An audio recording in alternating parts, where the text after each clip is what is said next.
بسم اللہ الرحمن الرحیم۔ حضرت عائشہ صدیقہ رضی اللہ عنہا فرماتی ہیں کہ رسول اللہ صلی اللہ علیہ وسلم کا ہمیشہ معمول تھا کہ جب رات کو سونے کے لیے لیٹتے تو قل هو اللہ احد، قل اعوذ برب الفلق اور قل اعوذ برب الناس والی یہ صورتیں پڑھ کر دونوں ہاتھوں پر دم کرتے،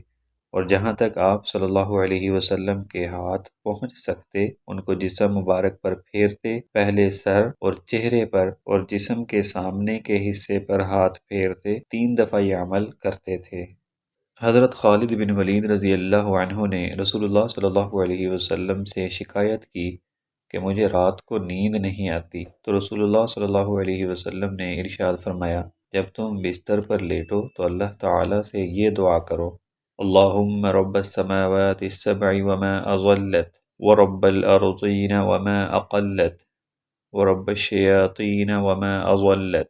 کن لی جارا من شر خلقک کلہم جمیعا ان یفرط علی احد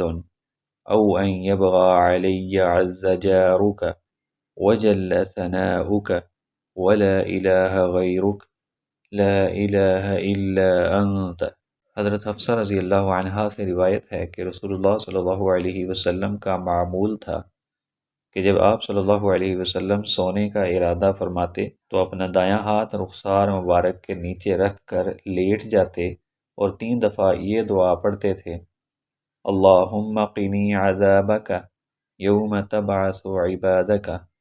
اے اللہ مجھے قیامت کے دن اپنے عذاب سے بچائیے جس دن سارے بندے دوبارہ زندہ کیے جائیں گے۔